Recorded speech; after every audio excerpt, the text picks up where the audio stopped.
Let's go. Aaron Turner joining me, taking on Nate Burnard, Power Slap number 14 from New Orleans.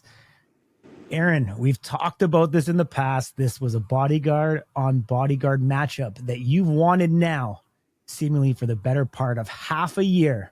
When Erica called and said, Nate Burnard is the opponent I'd like to give you, how did you keep your shoes on and not jump out of them?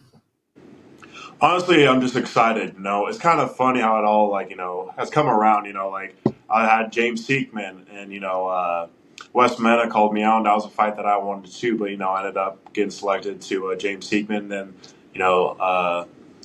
gets in crazy, and then next thing you know, just James wasn't able to compete, and then I got Wes Mena.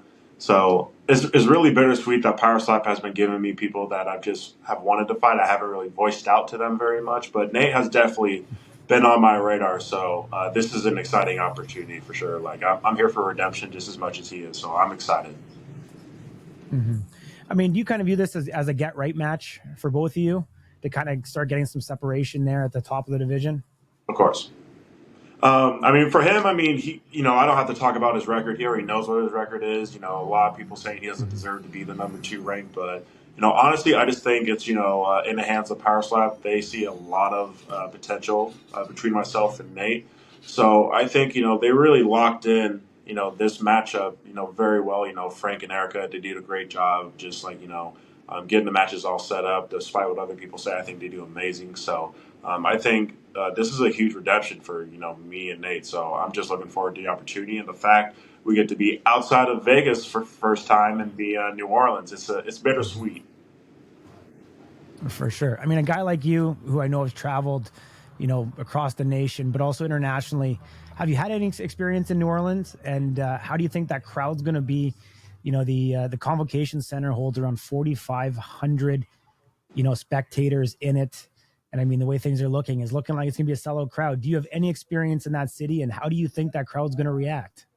Not too much in New Orleans. I've been there maybe once or twice for, just mostly pleasure, just to have a good time. But I think honestly, with how this sport has grown, and a lot of people are starting to realize this really is growing. This isn't becoming like a circus. This is actually becoming a big deal. You hear people talk about Power Slap, talk about the UFC, and it's like people are now staying much longer in certain cities just to see Power Slap and see the UFC. So I think for New Orleans, this is going to be huge. It's going to be exciting to see fans from the New Orleans Saints, the Pelicans and stuff like that. So I think it's going to be very exciting and a treat for everybody else that, hasn't had the opportunity to leave New Orleans or Louisiana just to come see Power Slap. And the fact it's going to be in their hometown, I think it's going to be mind blowing. It's going to be fireworks for sure. Absolutely. Last time out against Wes Mena, you lost a majority decision. What's different in your life now that's going to allow you to be successful against Nate? I really just reminisced that fight, pretty much leading up to this point. Ever since Erica reached out to me and told me, hey, Nate Burnard is going to be the fight to beat. It was a very humbling experience. It's funny because me and Wes talked a little bit before I was going to go against James Seekman. He kind of gave me tips because he's also gone against James Seekman. So the fact that, we got to compete against each other, I was not pleased with my performance at all. I felt like I kind of just wasn't myself. I didn't mentally prepare myself. Wes did that, and I believe that's why he became the victor because of just the faults that I have, like my flinching. I felt like my strike wasn't really on point, and that's just something, I can only work on. There's no excuse.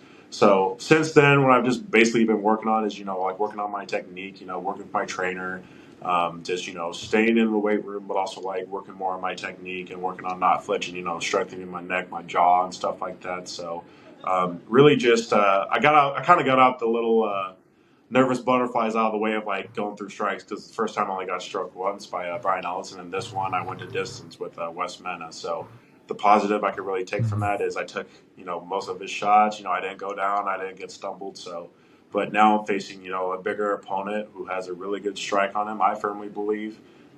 People have talked about his chin, and he's really developed, a solid chin from his last outing. So the only thing I could really hope for is that, I feel like I have more power than James Seekman, and I can take him out.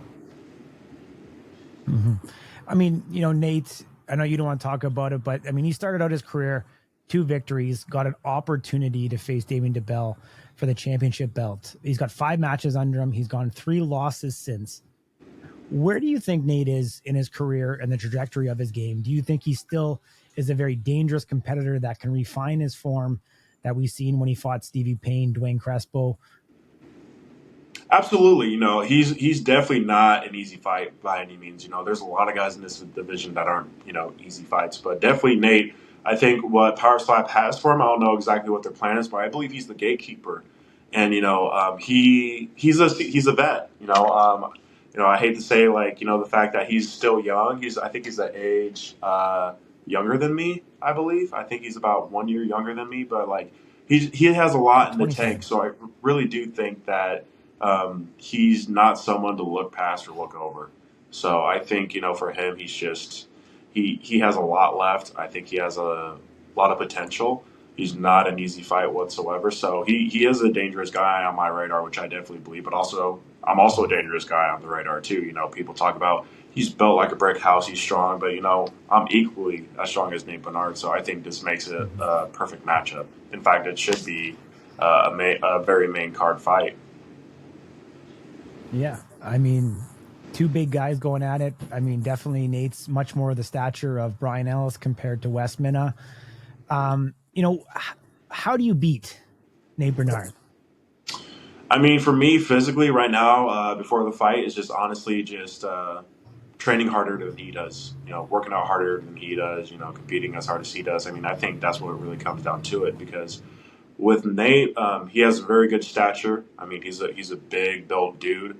I felt like just his last performances have been a lot better. Has definitely been improving. Since Damien Dibbell, I think they kind of just threw him in the fire a little bit that he was going to be the face of the division. I think they still have a thought in their mind hey, he still has it. He could still be the face of the division. So I really just think that he's just not an easy target. I think the only way to beat him is to be more mentally prepared than him, be more powerful than him, and really deliver and take those strikes. So I think that's really what it comes down to it. Yeah, I mean, did Nate have any influence in you joining Power Slap? Was that a guy that you potentially looked at and said hey, there's somebody like me in Power Slap doing this?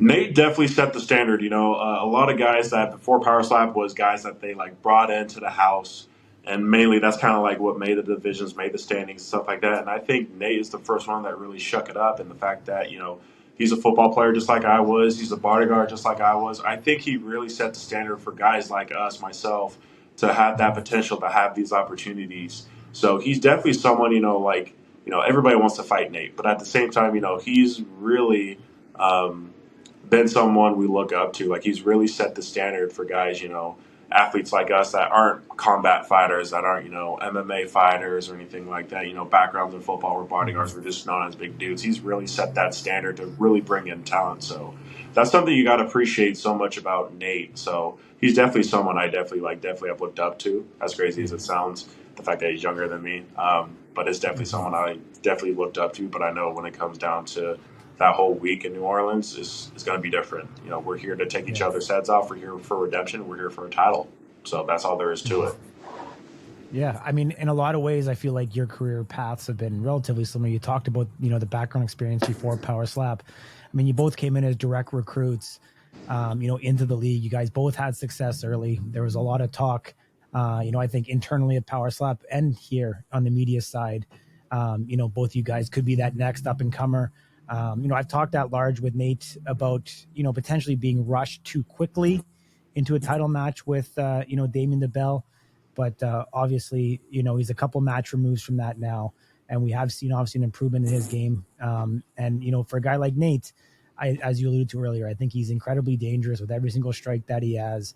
He's a tacticianer and a guy that has a brain on his head and seems to study a lot of tape as to opponents' past histories and trying to gamify, I guess, that. What can you do to change or evolve your game so that Nate doesn't know what you're going to bring? I think I just need to bring the intensity like I did, the first fight. My thought was I'm just going to take this guy out. When I went against Wes Mena, I knew I was going to be sensitive for my chin.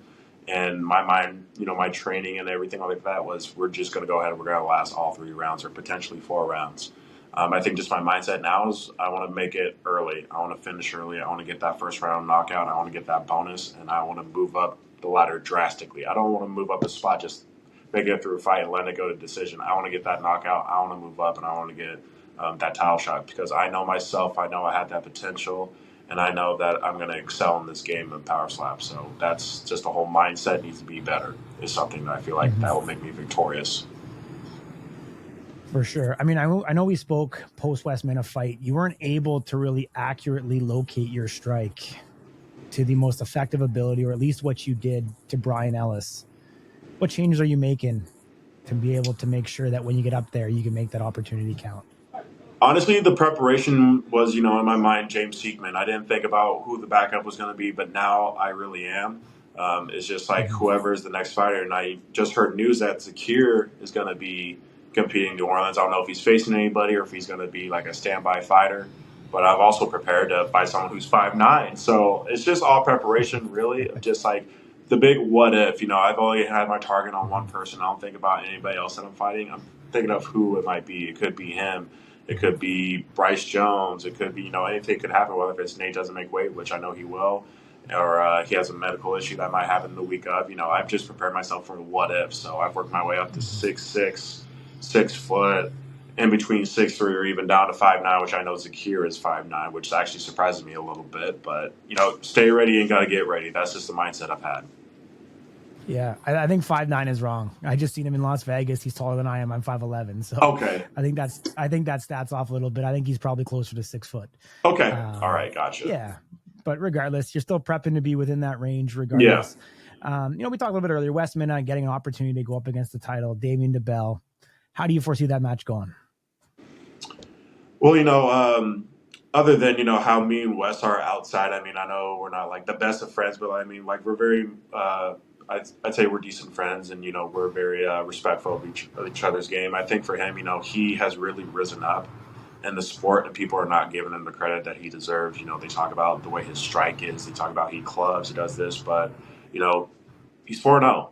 There's nobody else other than Bryce Jones that is perfect in our division. I know Bryce just had his fight; it was a DQ, but I'm not really focused on Bryce Jones right now. I'm focused on Nate Burnard. But for Wes, I think it'll be a good opportunity for him. I think he's really going to open up some eyes for this opportunity because a lot of guys that have had this opportunity haven't had it again. They've never really gotten to go like a round 2 with Damien Dibbell. The only closest one is Dorian Perez, and now they call up West Mena for the opportunity. And I think, I wish the best for, both competitors, definitely West. It'd be nice to see a new champ. So.